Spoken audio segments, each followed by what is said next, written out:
Margaret Thatcher then, against her own wishes, I think, began to unload lots of money into ethnic groups. And everybody became ethnic overnight. Greeks, Turks, Cypriots, they all became ethnic. Because the local authorities and central government and the GLC was handing out funds for ethnic projects. All over Britain, multiculturalism was strengthened. But while many applauded this state-sponsored diversity, there was a downside as communities grew apart. In 1988, the nation experienced a major clash of cultures when many British Muslims demanded the banning of Salman Rushdie's novel, The Satanic Verses, which they said insulted Islam. Book burning made many feel uneasy. But more disturbing still was the death sentence imposed by the Iranian leader Ayatollah Khomeini. Some prominent British Muslims backed the fatwa. Whereas at the beginning of the 80s, people were fighting on things like immigration controls and race attacks and police harassment. By the end of the 80s, it was things like halal meat, separate education for girls, and most explosively, the Salman Rushdie issue. And political struggles unite because all that matters is that you believe in that political vision. It doesn't matter what skin colour or what culture or what faith you have. Cultural struggles, by definition, fragment.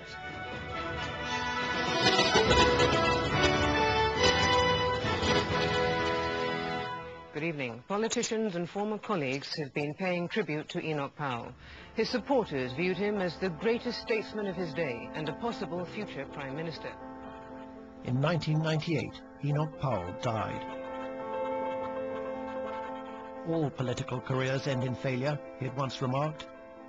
His, forever associated with the rivers of blood speech, appeared to be no exception. The strong British identity which he had championed had lost out to the multicultural vision.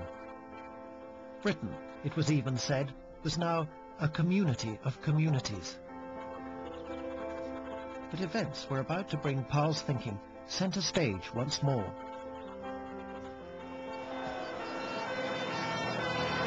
The rioting lasted for over 7 hours.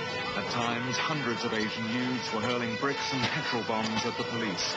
Officers were shocked by the rage and the ferocity of the fighting.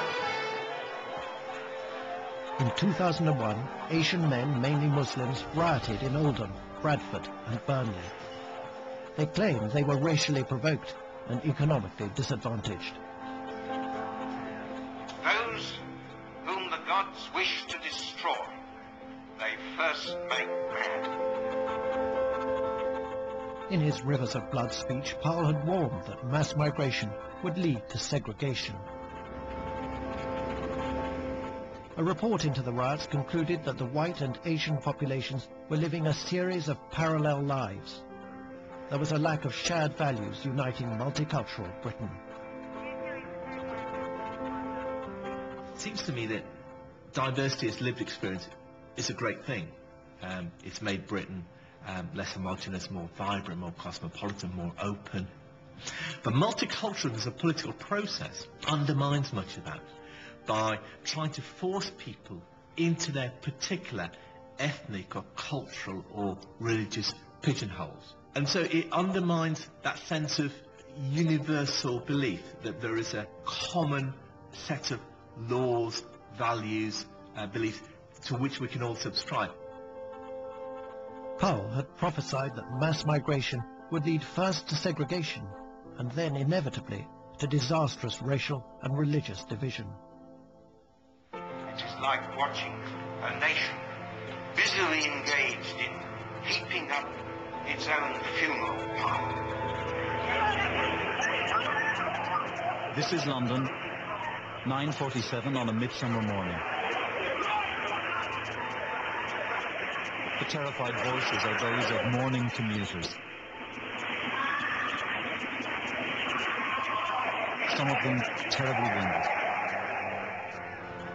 In 2005, 4 Muslim suicide bombers raised in multicultural Britain killed 52 people in London. Your democratically elected governments continuously perpetuate atrocities against my people all over the world, and your support of them makes you directly responsible. We are at war, and I'm a soldier. Now you too will taste the reality of this situation. Powell would have, I think, said that this was an inevitable consequence of what he was warning about. That if you have such large numbers of people from another culture coming to this country that they cannot possibly integrate, then they will go their own way. The fact we have all these tensions, to my mind, justifies exactly what Powell said. After 7/7, the chairman of the Commission for Racial Equality claimed that multiculturalism had left Britain sleepwalking to segregation. Even the architects of multiculturalism were dismayed by its unintended consequences.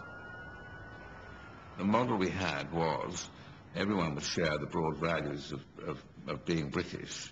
What we did not expect was that there would be those who would unwisely suggest that, for example, Sharia law should be applied in this country, or that the punishment of stoning for adultery might be looked at, depending on the kind of stoning, to take a recent example. It never occurred to us that there would be those kinds of unwise challenges to the broad values of a liberal democratic society.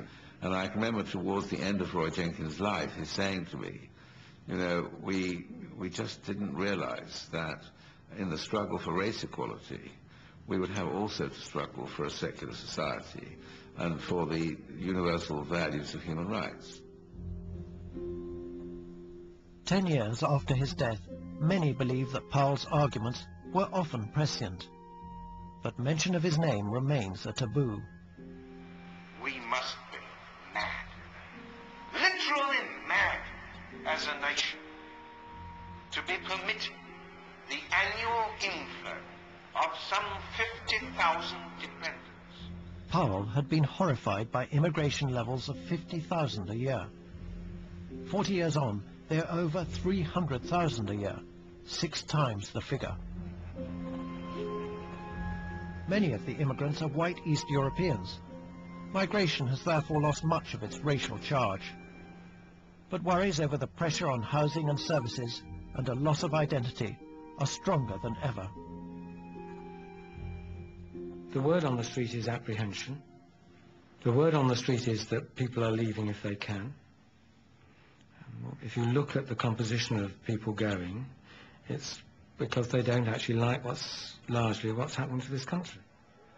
The sense of alarm and of resentment lie not with the immigrant population, but with those among whom they have come and are still coming.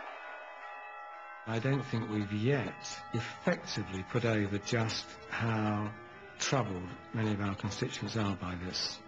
And that's worrying, because if you allow things to brew, they can erupt in all sorts of ways, which then it's too late to actually counteract.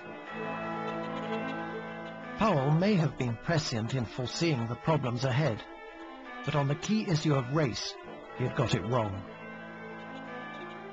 While at the time the main distinction that people observed was between black and white, that is not the significant distinction, as we now know. The significant distinction is between those who, for whatever cultural and historical reasons, can accept a secular state, a rule of law and a national identity, and those who cannot. Powell's racially charged language led to the rejection of his ideas.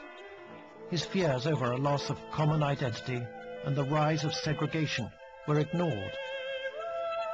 Multiculturalism, which was seen as an antidote to virulent racism, took over.